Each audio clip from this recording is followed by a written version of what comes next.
Hey everyone, welcome to GSF civil services classes YouTube channel. मेरा नाम अंजलि है। आज का सेशन बहुत इम्पॉर्टेंट रहेगा उन लोगों के लिए जो 73rd बीपीएससी के लिए टारगेट कर रहे हैं। ऑब्वियसली 72nd बीपीएससी पीटी अभी कुछ दिनों में होने वाला है, बट कुछ ऐसे भी लोग हैं जो 73rd बीपीएससी पीटी के लिए टारगेट कर रहे हैं, जो कि ऑलमोस्ट बिगनर लोग हैं। एंड आज की वीडियो में हम लोग 73rd बीपीएससी स्ट्रैटेजी के बारे में बात करेंगे। तो यहाँ पे मैंने कुछ पॉइंट्स जॉट डाउन कर लिए हैं। इन पॉइंट्स को हम लोग ध्यान में रखते हुए बातें करेंगे। एंड आप लोगों का भी बहुत ज़्यादा डिमांड आ रहा था कि 73rd बीपीएससी मेंटरशिप या फाउंडेशन बैच हम लोग आप लोगों के लिए लाएं। तो उसके रिगार्डिंग भी मैं वीडियो के लास्ट में आपको बताऊँगी कि क्या प्लान है हमारा और किस तरीके से आपकी तैयारी को और इफ़ेक्टिव बनाया जा सके। ठीक है। So before starting the video and going ahead with the 73rd BPSC strategy, आपने जीएस हब का रिज़ल्ट तो देखा होगा। 17वीं बीपीएससी का रिज़ल्ट आ चुका है एंड जीएस हब का आपने सक्सेस रेट और स्ट्राइक रेट देखा होगा। And we are so grateful कि इतने सारे बच्चे जीएस हब के थ्रू सेलेक्ट हुए हैं। आई नो हमारी तरफ से जो गाइडेंस है it's only contribute about 2 to 3%। सारा हार्डवर्क बच्चों का है, बट अभी के टाइम पे जहाँ मार्केट फ्लडेड है कंटेंट से, जहाँ मार्केट फ्लडेड है इतनी वीडियोस से, ये सेग्रीगेट कर पाना कि कौन सा कंटेंट, कौन सा क्लास, कौन सा कंटेंट सही डायरेक्शन में आपको हेल्प करेगा सो डैट आप बीपीएससी क्रैक कर पाओ, ये बहुत ही ज़्यादा स्ट्रगलिंग हो चुका है। उस केस में अगर कोई गाइडेंस, कोई आपका हाथ पकड़ के आपको बताता है कि आपका दिन कैसा बीतना चाहिए, आप हर दिन कितना पढ़ोगे, वो घंटों में कौन सा सब्जेक्ट कैसे कवर करोगे, क्या आपकी प्रैक्टिस का टाइम होना चाहिए, क्या आप जो पढ़ रहे हो उसको किस तरीके से इम्प्लीमेंट करना है, आपका स्ट्रक्चर कर दिया जाए पूरा, जो आपने 1-2 महीना जो अभी पढ़ाई की है उसको स्ट्रक्चर कर दिया जाए कि इस वीक में ये पढ़ना है, फिर उसके बाद ये टेस्ट देना है और उस टेस्ट को चेक करके आपको फीडबैक्स दिया जाए। तो वहाँ पे वो डिफरेंस क्रिएट होता है और यही डिफरेंस हमने 70th बीपीएससी मेंटरशिप लॉन्च करके की थी। ओल्ड स्कूल स्टाइल जो होता था ना, पहले का जो ट्यूशन होता था, पहले के जो क्लासेस होते थे, उनकी बात अलग होती थी। वहाँ पे टीचर आपको डांटते भी थे, मारते भी थे और एक हाथ पकड़ के लेके चलते थे कि आज ये करना है, कल ये होमवर्क करना है, परसों ये करना है। तो वही चीज़ को हमने रेप्लिकेट किया थ्रू मेंटरशिप प्रोग्राम। और 17वीं बीपीएससी जो हमारा मेंटरशिप प्रोग्राम था, this was our first batch 17वीं बीपीएससी का, और उसमें we have the strike ratio of like 150+ selection है, which is a very huge number. और इस 150+ सेलेक्शंस में 90% जो भी स्टूडेंट हैं हमारे, वो मेंस मेंटरशिप प्रोग्राम के, प्रीलिम्स मेंटरशिप प्रोग्राम के, या जो पूरे मेंटरशिप प्रीलिम्स मेंस सारे उनसे कंबाइंड है। एंड जो भी 10% थे वो इनके ही द्वारा रिकमेंड किया गया था कि वो आईजीपी प्रोग्राम से जुड़े हमारे साथ। So we are very grateful, we are very happy to share this news with you all. And यहाँ से ही आपको ये एहसास ज़रूर होगा कि मेंटरशिप और एक प्रॉपर फाउंडेशन बैच ना सिर्फ वन वे हो, ये कि आपको क्लास दिया जाए, आपको नोट्स दिया जाए, बट इफ़ेक्टिव लर्निंग नहीं है, इसका आउटकम नहीं है। आप इनरोल तो हो गए हो, बट उसका आउटकम देख रहे हैं, आउटकम परसेंटेज देख रहे हैं, तो उसमें कोई ग्रोथ नहीं दिख रहा। So this is the batch by GS hub, जिसमें actually we work upon your outcome. मेहनत आप करोगे, but it is structure in such a way कि हमें आपके आउटकम को देखना होगा। डेली टेस्ट देना, वीकली टेस्ट फॉर्मुलेट करना, वीकली फाउंडेशन टेस्ट में वीकली प्रीलिम्स टेस्ट लेना, वीकली मेंस टेस्ट लेना, ये सब क्या है? ये सब है कि आपका जब तक आप हमारे साथ जर्नी में हो तब तक आपका हाथ पकड़ के रखेंगे हम, ताकि अगर हमने शुरुआत आपको कराई है तो हम भी आपको उस अंतिम मोड़ तक छोड़ के आएंगे ही हम। और यहाँ पे ऐसा नहीं है कि आपको 1 साल 1.5 साल तक सिर्फ प्रीलिम्स कराया जाएगा और सपने दिखा दिया जाएगा कि बस प्रीलिम्स क्वालिफाई कर लो, बाकी सब तो ईजी है। यहाँ पे हमें लाइक रिज़ल्ट ओरिएंटेड स्टडी करनी है। तो रिज़ल्ट ओरिएंटेड स्टडी के लिए you can't only focus on the prelims. हम बातें करेंगे इसके बारे में, पैटर्न क्या होता है। तो जो भी स्टेज है बीपीएससी के एग्ज़ाम का, उनको सारे स्टेजेस को हमें कंसिडर करते हुए, इम्पोर्टेंस देते हुए अपनी तैयारी को फॉर्मुलेट करना है, अपने प्लान को फॉर्मुलेट करना है। ऑलराइट, तो आप ही के डिमांड की वजह से वी आर लॉन्चिंग, हम ऐसे तो मार्केट में बहुत सारे हैं, but you have seen the impact of the mentorship, कि एक मेंटरशिप और एक अच्छे फाउंडेशन बैच का इम्पैक्ट क्या होता है, वो इस तरीके से फॉर्मुलेट हो ताकि वो एक्चुअली में आपको हेल्प करे।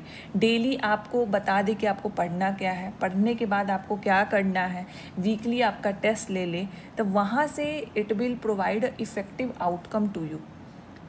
ऑलराइट, तो चलिए, थोड़ा ब्रीफिंग मैंने दे दिया। We are very much excited, we are very much grateful, we are very much happy about the 70th BPSC result. And to be honest, मैंने और रितेश सर ने इतना सिलेक्शन नहीं सोचा था। वी हैव एंटिसिपेटेड कि 50+ 60+ सिलेक्शंस होगा, बट इससे 3 गुना ज़्यादा we have seen the results. और आपने देखा ही होगा, फीडबैक्स देखा होगा बच्चों का। And we have also uploaded the mock interviews, we have also uploaded the feedback। जो भी feedback देखोगे, they have already enrolled in the mains mentorship program, prelims mentorship program, उसी में enroll है। तब वो उनकी एक्सपीरियंस इतनी अच्छी रही है, बैक टू बैक रिजल्ट हुआ, प्रीलिम्स हुआ, मेंस हुआ, तब वो हमारे साथ इंटरव्यू में भी आए थे। तो ये ट्रस्ट ना गेन करना पड़ता है, धीरे धीरे धीरे धीरे ये ट्रस्ट गेन होता है। और इसीलिए हम बोलते हैं कि आप जो भी तैयारी करो, किसी भी एग्ज़ाम की तैयारी करो, तो हमेशा रिज़ल्ट को ध्यान में रखना है, बट रिज़ल्ट के बारे में इतना मत सोचो कि जो रास्ता है उसके बारे में भूल जाओ। तो रास्ते पे जाना है तो हर दिन एक रास्ता तय करता है आपका, हर दिन कुछ कदम तय करते हैं, तो हर दिन उतना ही इम्पोर्टेंस रखता है। तो हमें अभी से लेके, अगर आप 73rd बीपीएससी के लिए सोच रहे हो कि आप इसमें अपीयर करोगे, तो अभी से वो रास्ता बनाना स्टार्ट करो। और वो मंजिल ज़रूर ध्यान में रखो, लेकिन उस मंजिल को देखते हुए इतना एंग्सियस मत हो जाओ कि होगा कि नहीं होगा, होगा कि नहीं होगा। प्रोसेस को फॉलो करोगे, प्रोसेस पे ट्रस्ट करोगे, तो ऑब्वियसली वो मंजिल मिलेगी। So as I always say कि ट्रस्ट द प्रोसेस। तो चलिए, इसी लोगों के साथ ये वीडियो को शुरुआत करते हैं और देखते हैं कि 73rd बीपीएससी के लिए आपकी रणनीति क्या होनी चाहिए। ऑलराइट, चलिए। तो किसी भी एग्ज़ाम की तैयारी करने के लिए एक दिमाग में टाइम फ्रेम होना बहुत ज़रूरी है।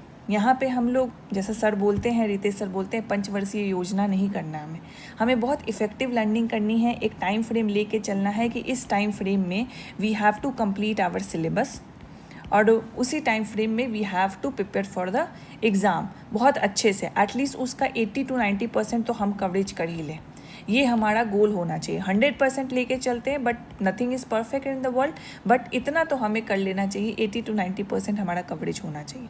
तो सबसे पहला क्वेश्चन आता है कि टेंटेटिव टाइम पीरियड कितना है आपके पास, ठीक है। तो जो भी 73rd बीपीएससी के लिए तैयारी कर रहे हैं, देखिए, आपके लिए 2-3 सोर्सेज और साइट बहुत इंपॉर्टेंट रखते हैं। तो सबसे पहले जो बीपीएससी का साइट है, कैलेंडर वहाँ पे देखते रहिए करिएगा। तो वहाँ पे एग्ज़ाम कैलेंडर अपलोड किया जाता है। एग्ज़ाम कैलेंडर में जो भी आगामी एग्ज़ाम्स हैं, उनके डेट्स वहाँ पे रिवील किए जाते हैं बीपीएससी के थ्रू। तो 73rd बीपीएससी का अभी कोई भी एग्ज़ाम डेट नहीं स्पेसिफाई किया है बीपीएससी के द्वारा, ठीक है। तो ऐसा तो नहीं है कि स्पेसिफाई नहीं किया तो क्या हम 1 साल 2 साल का प्लान बना लें, ऐसा तो नहीं करेंगे, बिकॉज़ यहाँ पे हम टाइम वेस्ट नहीं करने आए हैं। यहाँ पे मटर गश्ती और जोक शराबा नहीं होने वाला है, यहाँ पे एक्चुअली पढ़ाई होगा। तो ऑब्वियसली हम जो एक टेंटेटिव टाइम पीरियड आपके लिए लेके चल रहे हैं, वो लेके चल रहे हैं 7 मंथ्स। ऑलराइट, तो 7 मंथ्स का हम लोग आपके लिए टेंटेटिव टाइम पीरियड लेके चल रहे हैं। एंड ऑब्वियसली मैं लास्ट ऑफ द सेशन में आपको बताऊंगी कि क्या आपके लिए हम लोग लेके आ रहे हैं 73rd के लिए। तो वो जो प्लान रहेगा आपका 7 मंथ्स के लिए रहेगा, ठीक है। 7 मंथ्स में we are going to cover your pre and mains, दोनों ही करवाएंगे, दोनों का सिलेबस कंप्लीट होगा। ऑलराइट, एंड इसके बाद ऐसा नहीं है कि 7 मंथ के बाद आपको कोर्स का एक्सेस नहीं दिया जाएगा। 7 मंथ तक आप कोर्स हम लोग कंप्लीट करा देंगे, because we are not going to waste your time. उसके बाद का timing you should invest in your revision. तो 7 मंथ अभी तक हमने इसका टारगेट रखा है। तो ऑब्वियसली जब आप बीपीएससी के अभी नए नए आए हो आप लोग बीपीएससी में, तो बीपीएससी का जब भी आप साइकिल देखोगे तो सितंबर टू सितंबर चल रहा था, ये इधर थोड़ा सा ऊपर नीचे हुआ है। तो 72nd बीपीएससी आप देखो जुलाई में है, ऑलराइट। तो इसका मेंस कितना भी अर्ली लेगा तो ये नवंबर दिसंबर तो मेंस जाएगा ही।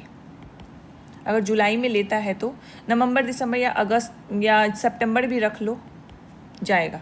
उससे पहले तो ये नहीं लेगा। तो मेंस लेते लेते ऑब्वियसली नवंबर इस end of the month, end of the year तो हो ही जाएगा ऑलमोस्ट। तो इसीलिए हमने उस हिसाब से इसको 7 मंथ रखा है, ठीक है। कि अगर 72nd का मेंस हो जाएगा तो मोस्ट प्रोबेबली है कि उसके बाद ही 73rd बीपीएससी को लिया जाएगा।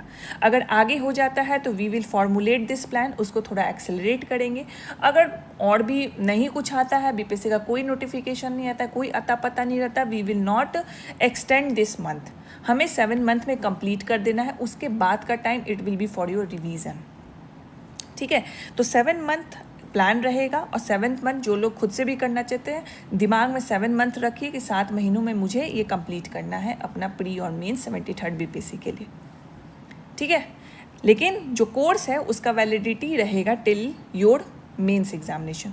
आप उसके कंटेंट, आप उसके क्लासेस, आप उसके नोट्स सब कुछ एक्सेस कर सकते हो till the 73rd BPSC mains, alright. तो एक दिमाग में आप लेके चलो कि if you are starting from July, तो जुलाई, अगस्त, सितंबर, अक्टूबर, नवंबर, दिसंबर एंड जनवरी, ये 7 महीने आपको इसमें प्री भी करना है एंड मेंस भी कंप्लीट करना है। अगर नोटिफिकेशन पहले आ जाता है तो हम लोग अपने अप्रोच को थोड़ा चेंज करेंगे। नोटिफिकेशन नहीं आता है तो हम लोग कुछ नहीं चेंज करेंगे। हम लोग भाई 7 महीने में हमको कंप्लीट करना है, हमको लंबा नहीं खींचना है कि 1 साल तक प्री करते रहो जो मार्केट में फ्लडेड है।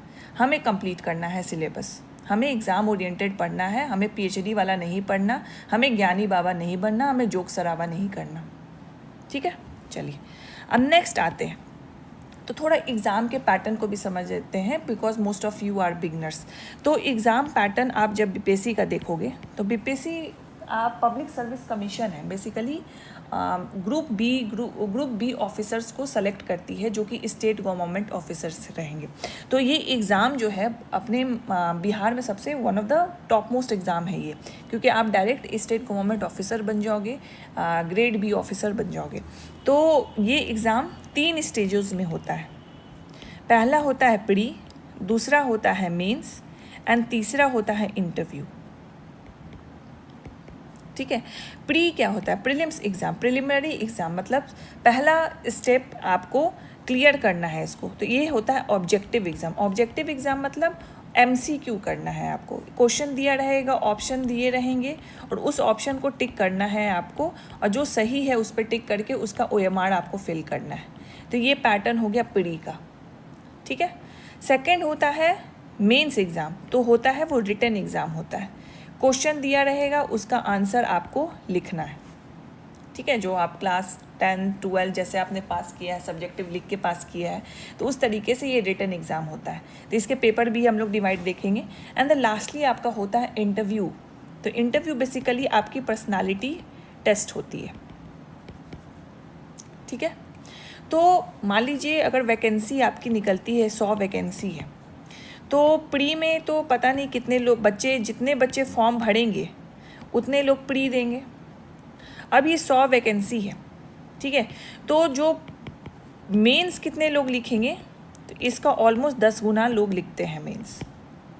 तो जो प्री क्वालिफाई कितने करेंगे? 100 वैकेंसी है, मान लो फॉर्म 1 लाख बच्चों ने भरा, तो प्री कितने क्वालिफाई करें? चलो इसको बहुत कम है तो इसको हम लोग 1000 बना देते हैं। तो 1000 वैकेंसी है, फॉर्म 1 लाख बच्चों ने प्री दिया, फॉर्म भरा, प्री दिया, और इसका 10 गुना, तो मेंस कितने लोग लिखेंगे? 10,000 लोग लिखेंगे। तो 10,000 का रिजल्ट मेंस में आएगा।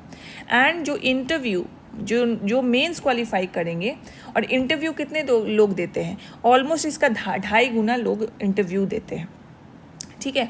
तो 10,000 में से जो क्वालिफाई करेंगे ऑलमोस्ट 2500 लोग क्वालिफाई करेंगे, एंड इस 2500 लोगों का इंटरव्यू होगा, और उसमें से 1000 लोग, ऑलमोस्ट 2.5 से 3 गुना रहता है, तो 2500 से 3000 तक क्वालिफाई करेंगे, और 1000 लोग का फिर चयन होगा। तो ये 3 स्टेजेस होता है, ठीक है।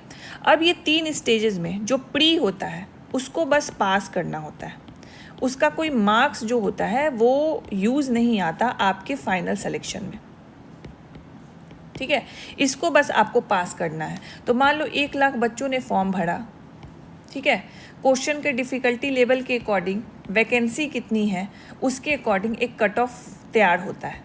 तो मान लो कट ऑफ तैयार हुआ 90, 73rd बीपीएससी का, पीटी का। तो अगर आप इस कट ऑफ को पार करते हो तो आप प्री क्वालिफाई हो जाते हो, और इसको फिर उसके बाद आपको इसके मार्क्स का कोई ज़रूरत नहीं है, इससे आपको मतलब नहीं रखना, बस प्री क्वालिफाई हो गए, आपको मेंस के लिए एडमिट कार्ड मिल गया और आप मेंस में अपीयर हो गए, ठीक है। अब मेंस का जो होता है, मेंस का मार्क्स प्लस इंटरव्यू का मार्क्स दोनों का सम करके आपका फाइनल सिलेक्शन का लिस्ट बनता है।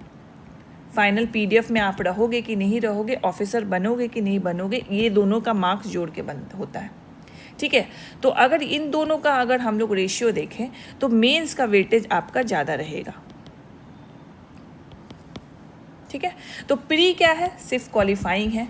मेंस क्या है और इंटरव्यू क्या है, मेंस और इंटरव्यू दोनों का मार्क्स बहुत इंपॉर्टेंट रखता है, क्योंकि दोनों के मार्क्स का समेशन से आपका रिजल्ट डिसाइड होता है कि आप सेलेक्ट होगे कि नहीं होगे, ठीक है। अब इसी में देखो इसका मार्क्स, जैसे प्री का कितना मार्क्स के होता है, 150 मार्क्स का होता है, जो कि आपने कट ऑफ पार कर दिया, फिर उसके बाद आपको मार्क्स से मतलब नहीं है। दूसरा मेंस का कितने मार्क्स का होता है, मेंस होता है 900 मार्क्स का और इंटरव्यू होता है 120 मार्क्स का, ठीक है। अब दोनों में डिफरेंस देखो, ज़मीन आसमान का फ़र्क है। मैं क्यों बोल रही हूँ कि मेंस का वेटेज ज़्यादा होता है, 900 है और इसका 120 ही मार्क्स है। तो मेंस बहुत ज़्यादा इम्पोर्टेंस रखता है। अगर आप बहुत अच्छा स्कोर कर जाते हो तो इंटरव्यू में अगर थोड़ा बहुत इधर उधर भी होता है तो ये एक मैनेजेबल होता है, ये इट इज़ मैनेजेबल, एंड आपका ओवरऑल जो परफॉर्मेंस है, ओवरऑल जो स्कोर है और जो रैंक है वो इतना इम्पैक्ट नहीं करेगा, ठीक है। तो why I am giving such a brief about the stages, because I want to make you realise कि कौन सा स्टेज आपके लिए ज़्यादा इंपॉर्टेंस रखता है टू गेट फाइनली सेलेक्टेड। लेकिन तीनों स्टेजों का अपना ही महत्व है। तो इन तीनों स्टेजों में प्री, मेंस और इंटरव्यू आपको क्या समझ में आया? आपको ये समझ में आया कि मेंस का वेटेज ज़्यादा है। अगर मेंस पे कमांड होगा then I will be get selected, but ऐसा नहीं है कि हमें प्री इग्नोर करना है। Pre is like a filter, ये फिल्टर करता है स्टूडेंट को कि कौन मेंस लिखेंगे। तो प्री भी उतना ही इंपॉर्टेंस रखता है, ताकि आप इसको क्वालिफाई करोगे तब तो मेंस लिखोगे। लेकिन एक आपको आइडिया मिल रहा है कि मैं किस तरफ आपको लेके जा रही हूँ, कि प्री और मेंस का साथ साथ तैयारी करना चाहिए। ऐसा नहीं कि सिर्फ प्री पढ़ना चाहिए एंड जब अगर प्री हो गया राम भरोसे तो हम मेंस देखेंगे, या प्री आपकी मेहनत से हो गया तो मेंस हम राम भरोसे छोड़ देंगे, ठीक है। तो जो हमारी स्ट्रैटेजी रहेगी 73rd बीपीएससी के लिए वो रहेगी pre plus mains balance oriented रहेगी ये, ठीक है। ऑलराइट, तो चलिए प्री हमने देख लिया 120 क्वेश्चन। अब मेंस अगर हम लोग देखें तो इसमें 3 पेपर आपके होंगे, GS1, GS2 एंड SA। इन तीनों पेपर का जो मार्क्स समेशन करके 900 मार्क्स टोटल बनता है। एक पेपर और आपका होगा जो कि है ऑप्शनल पेपर। ये MCQ पेपर है, जैसा प्री क्वालिफाइंग है ना कि एक कट ऑफ ले आओ, उसी तरह इसका कट ऑफ फिक्स है। प्री में क्या है, कट ऑफ डिसाइड होता है वैकेंसी से, नंबर ऑफ स्टूडेंट कितने बैठ रहे हैं, पेपर कैसा है उससे। ऑप्शनल का कट ऑफ डिफाइन है जो कि आपके कैटेगरी पे डिपेंड करता है। तो बस उस कट ऑफ को अगर क्वालिफाई कर जाते हो, बस आपको इस ऑप्शनल पेपर से कोई मतलब नहीं है। आपका GS1, GS2, ऐसे पेपर का इवैल्यूएशन होगा और उसका मार्क्स कैलकुलेट होगा, एंड अगर आपका अच्छा मार्क्स आएगा then you will be get selected और you will be filter out for the interview session और पर्सनैलिटी टेस्ट, ठीक है। तो एक क्लैरिटी आपको मिली कि क्या क्या स्टेजेज होते हैं और कौन सा स्टेज कितना इंपॉर्टेंस रखता है, ठीक है। तो अब हम लोग नेक्स्ट पार्ट पे आते हैं कि एग्ज़ाम पैटर्न आई होप आपने समझ लिया है। अब क्या क्या सब्जेक्ट्स हैं जो आपको कवर करने हैं, क्या आपकी स्ट्रैटेजी होनी चाहिए, मेरी तरफ से क्या लास्ट एडवाइस होगा, एंड आपका डिमांड जो हमें बहुत मिल रहा था कि हम 73rd BPSC के लिए कुछ आपके लिए बैच लाएं जो इफ़ेक्टिव हो, जो आपको हाथ पकड़ के आपको गाइड करे डेली बेसिस पे, तो वो हमने आपका डिमांड सुना है and we have obliged to your demand. ठीक है, तो ये जो सब्जेक्ट्स कवर करना है, स्ट्रैटेजी है, लास्ट स्टेज वाइज है, तो मैं इसको इसी में सबस्यूम करती हूँ, जो कि which is our 73rd BPSC foundation batch. So we are launching the 73rd BPSC foundation batch for you. It is an advanced version of the mentorship batch. All right. तो ये जो बैच है ये 1 जुलाई से हम लोग स्टार्ट कर रहे हैं आप लोगों के लिए. जैसा मैंने बोला है 7 महीने आपको प्री प्लस मेंस दोनों की तैयारी करवाई जाएगी. ठीक है, तो इसमें जो प्री के सिलेबस होंगे, जो मेंस के सिलेबस होंगे, हम दोनों को बैलेंस अप्रोच में फेज़ बाय फेज़ लेके चलेंगे एंड फेज़ बाय फेज़ आपका कवरेज होगा.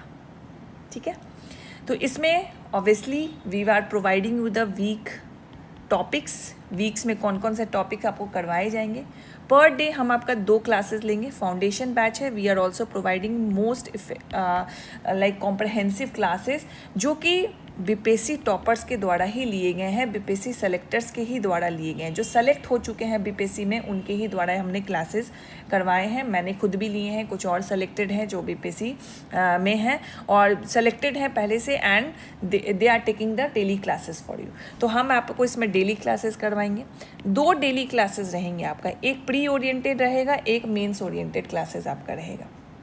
ठीक है, तो अगर एक वीक वाइज देखो आप, तो एक वीक में आपका मंडे टू फ्राइडे चलेगा ये, क्योंकि सैटरडे एंड संडे हमने आपके टेस्ट के लिए रखा है. तो मंडे टू फ्राइडे में आपका 5 प्रीलिम्स का टॉपिक कवर हो गया एंड 5 आपका मेंस का टॉपिक कवर हो गया. And obviously we don't want कि आप बस पढ़ते जाओ, उसको इम्प्लीमेंट ना करो, because this is not all about the GS hub. GS hub इसके लिए नहीं होता है कि बस आपको कंटेंट दिए जाए, बस आप उसको जॉट डाउन नहीं करो, एक मतलब अरेंज करके ऑर्गेनाइज करके रखते जाओ. आपको ये इफ़ेक्टिव लर्निंग, इफ़ेक्टिव आउटकम हमें चाहिए. तो वो इफ़ेक्टिव आउटकम को हम कैसे टेस्ट करेंगे? Through weekly prelims test. हर सैटरडे को आपका वीकली प्रीलिम्स टेस्ट होगा, हर संडे को आपका वीकली मेंस टेस्ट होगा and doubt session will be there. App के थ्रू, टेलीग्राम के through you will be connected and regular basis पे we are taking doubt section. I am taking the doubt section. ठीक है, तो उससे क्या होगा, जो भी आपको कन्फ्यूज़न है मेन से रिलेटेड, जो भी आपको प्रीलिम्स से रिलेटेड कन्फ्यूज़न है, it will be getting solve in a real time. ठीक है, तो अभी के लिए this is the online mode. हम लोग ऑनलाइन मोड में ही इसको करेंगे, जिसमें डेली बेसिस पे आपका 2 क्लास चलेगा, प्री एंड एक मेंस, एंड वीकली टेस्ट चलेगा एंड वीकली प्री का टेस्ट भी चलेगा, वीकली मेंस का भी टेस्ट चलेगा. ठीक है, डाउट सेशन के लिए वी आर ऑफरिंग कि ऑफलाइन में सैटरडे को आप डाउट के लिए मेंटरशिप मिल सकते हो. पटना में ब्रांच है जीएस हब का, वहाँ पे आप मिल सकते हो. ठीक है, बाकी ऑनलाइन पोर्टल पे भी आपको डाउट के लिए वो फैसिलिटी दी जाएगी. तो हम लोग क्या कवर कर रहे हैं, जैसे मैंने बताया जो पॉइंट लिखा हुआ था कि कौन कौन से सब्जेक्ट्स होते हैं प्री में, तो ये सारे सब्जेक्ट होते हैं. प्रीलिम्स मैंने क्या बोला, 150 क्वेश्चन का टेस्ट है आपका, जो कि फैक्चुअल कंसेप्चुअल दोनों हो सकता है. MCQ बेस्ड है, कट ऑफ को क्रॉस करना है. तो these are the subject: history, polity, geography, economy, science tech, current affairs, Bihar special and plus maths के 10 क्वेश्चन रहते हैं. ठीक है, तो ये सारे सब्जेक्ट आपके कवर करवाए जाएंगे विथ 1 क्लास एंड प्लस उसका नोट्स. मैं मिस कर गई ऊपर कि आपको नोट्स भी दिया जाएगा. तो हम वीक का एक टारगेट आपका तैयार कर देंगे. उस टारगेट के अकॉर्डिंग आपके भी दिमाग में रहेगा कि इस वीक में कौन से मुझे टॉपिक्स कवर करवाए जाएंगे. वो क्लासेस आपके चलेंगे, उस क्लास से रिलेटेड आपको नोट्स प्रोवाइड कर दिया जाएगा. एंड जैसे ही उस वीक का टारगेट आपका कंप्लीट होगा, संडे को आपका मेंस का टेस्ट होगा, सैटरडे को आपका प्रीलिम्स का टेस्ट होगा, क्योंकि हम प्रीलिम्स और मेंस दोनों को साथ में लेके चल रहे हैं. और ये आपका 7 महीने का फेज़ है, 7 महीने का टाइमलाइन है जिसमें हमें इसको कंप्लीट करना है, क्योंकि यहाँ पंचवर्षीय योजना नहीं होता है. ठीक है, अगर रेडी हो then you can come and we are here to welcome you in the 73rd BPSC foundation batch. उसी तरह जो सेकंड क्लास होगा वो मेंस का होगा। GS1, GS2 ऐसे मैंने बताया, GS1, GS2 एंड ऐसे। GS1 में कौन कौन सा सब्जेक्ट होते हैं? हिस्ट्री होता है, करंट अफेयर्स होता है एंड डेटा इंटरप्रिटेशन होते हैं। GS2 में कौन से सब्जेक्ट होते हैं?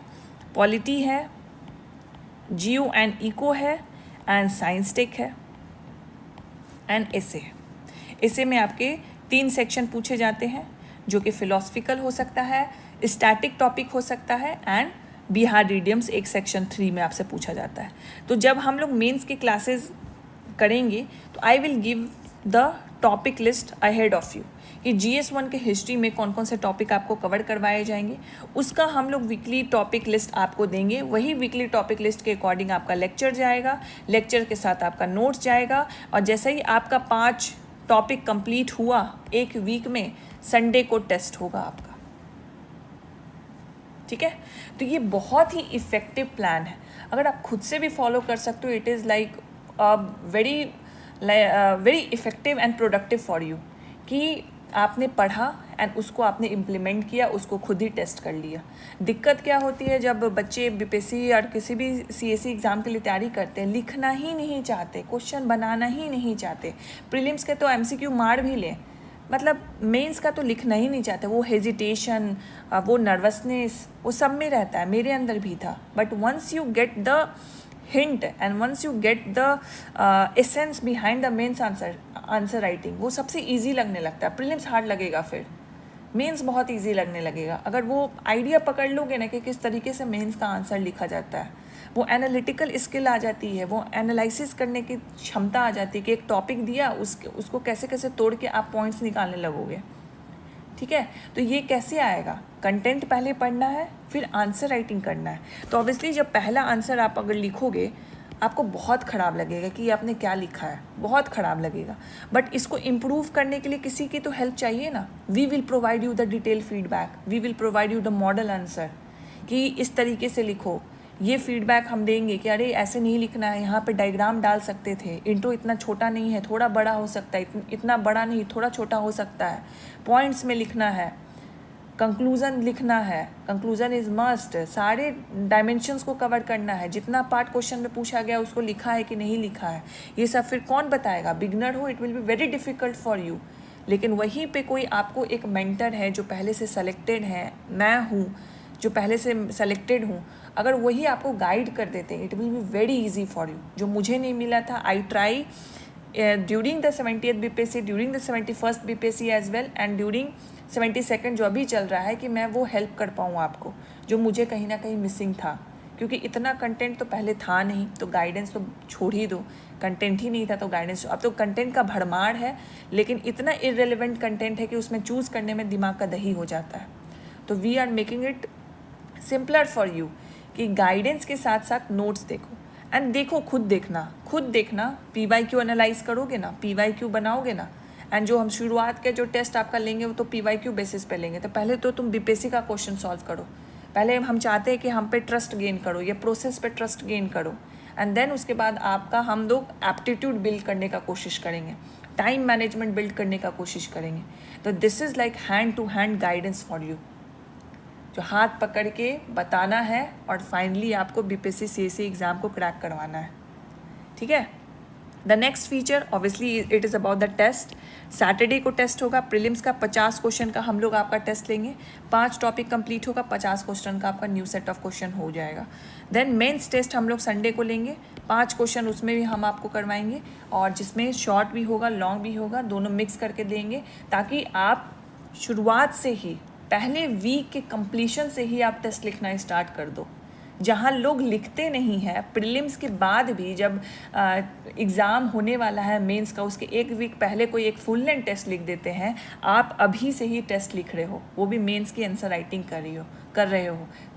कहाँ पे रहोगे आप अपने पीरियड से, और क्या सोच लो, क्या मतलब आपका अंदर कॉन्फिडेंस आएगा। तो मैं बोल रही हूँ ना, मैनिफेस्ट करो कि आप 73rd BPSC क्वालिफाई करने वाले हो, मैनिफेस्ट करो। And this is not only about कि बस पढ़ लिया लेकिन उसका इम्प्लीमेंटेशन कैसे करना वो तो आता ही पता नहीं है। बस आपको कंटेंट दे दिया ना, हमने सिलेबस कंप्लीट करा दिया, अब आपकी जिम्मेदारी आपको कैसे करना है। यहाँ पे वो गेम नहीं है। कंटेंट दिया, इतना बढ़िया कंटेंट आपको मिलेगा. You can see many samples. अभी तो टेलीग्राम बंद है, आई थिंक आज से चालू हो जाएगा, तो आप वहाँ पे सैम्पल्स देख लो. इवन GS Hub ऐप पे हमने फ्री डेमो सैम्पल्स डाल रखे, वहाँ से देख लो. You will get to know the difference कि क्या मेंस का नोट्स होता है. अगर सिर्फ उतना नोट्स मेंस में हमारा फॉलो कर लोगे, आप उतना भी लिख लोगे, उसका 50% भी लिख के आ जाओगे ना, you will be get selected. But वो लिखने के लिए, वो रिकॉल करने के लिए, वो टाइम मैनेजमेंट के अंदर उस सारे कंटेंट को लिखने के लिए प्रैक्टिस की ज़रूरत होती है, और वो आप ही करोगे. तो हम लोग आपका हाथ पकड़ के आपको सब कुछ करवाएंगे, बस हमारा हाथ मत छोड़ना, ठीक है. तो हैव द ट्रस्ट. एंड मैं बोल रही हूँ ना, इस प्रोसेस पे ट्रस्ट करो. आपको मेरी बातें सुन के ही अंदर से मोटिवेशन आ रहा होगा कि आप 73rd के लिए करोगे. Because this plan is not like कि 1 महीने में करा दिया, 2 महीने में करा दिया, नहीं 5 साल में कराएंगे, ये नहीं है. ये बहुत ही इफ़ेक्टिव प्लान है. जो टाइम फ्रेम भी दिया है, ये बहुत ही प्रैक्टिकल है. It is pragmatic process. That's why you are feeling motivated कि yes I can also do the 73rd BPSC CSE examination. ठीक है. So this is the overall plan for you कि 73rd BPSC फाउंडेशन बैच आ रहा है, which is the advance version of the mentorship batch, in which we are going to provide the daily classes along with the target, along with the notes, and जो आपका weekly test होगा. 7 महीने का plan है. 7 महीने में आप सोच लो, हर महीने में आपका 4 प्रीलिम्स का टेस्ट एंड 4 आपका मेंस का टेस्ट हो रहा है. सेक्शनल टेस्ट ही हो रहा है, लेकिन टेस्ट हो रहा है आपका. अब उसको जोड़ लो कि आप कितना टेस्ट दे दोगे. ठीक है. 7 × 4 करो 28 आप प्रीलिम्स का टेस्ट दोगे, 28 आप मेंस का टेस्ट दोगे. इतना तो कोई देता भी नहीं है. अब सोच लो, ये जो टेस्ट दोगे और जो मैं टेक्निक्स आपको बताऊंगी कैसे आपको इम्प्रूव करना है, एनालाइज करना है, फिर अपने मिस्टेक को रेक्टिफाई करना है, सोचो कहाँ पे रहोगे आप at the end of this programme. Alright. तो चलिए, ये प्रोग्राम 1 जुलाई से स्टार्ट हो रहा है. आपको इनरोल करना है. I will share the link in the description and the comment box for you. And अगर कोई और भी डाउट है तो you can contact on the GS Hub number. वहाँ पे आपके डाउट्स का आपको बता दिया जाएगा अगर कोई डाउट है तो. And you can ask in the comment section कि क्या डाउट है आपका. ऑलराइट. तो जैसा आपने रिज़ल्ट देखा है GS Hub का, it is very unbelievable for us as well कि हमने ये कुछ कर दिया. बिकॉज जो गाइडेंस मैं मिस करती थी अपने टाइम की, इस तरीके से एक एक चीज़ को कोई मुझे बताए, वो एक्चुअली हमने वो चीज़ की है. एंड जो बच्चे हमसे जुड़े थे, ये उनकी ऑब्वियसली ये उनकी मेहनत है, बट हमारा थोड़ा सा भी कंट्रीब्यूशन उनके इस सक्सेस में है. So we are very very very grateful about it. And जो लोग भी 73rd BPSC में जुड़ना चाहते हैं, फाउंडेशन कोर्स में जुड़ना चाहते हैं, 1 जुलाई से स्टार्ट हो रहा है. And if you also don't want to join, आप खुद से करना चाहते हो तो वही करो, क्योंकि ऑब्वियसली अल्टीमेटली सेल्फ स्टडी ही आपको हेल्प करेगा. ज्वाइन भी करोगे तो ऐसा नहीं कि बस ज्वाइन करके बैठ जाओगे तो आपका हो जाएगा. ऑब्वियसली सेल्फ स्टडी आपका एफर्ट ज़्यादा मैटर करता है. मैं बोल रही हूँ ना, हमारा बस 2 से 3 5 मैक्सिमम 5% होगा, 10% होगा कॉन्ट्रीब्यूशन. 90% अभी भी आप ही का है. ठीक है. तो thank you so much for watching. See you in the next video. कोई भी डाउट होगा you can ask me in the comment section, and links and number description and comment box में है. Thank you.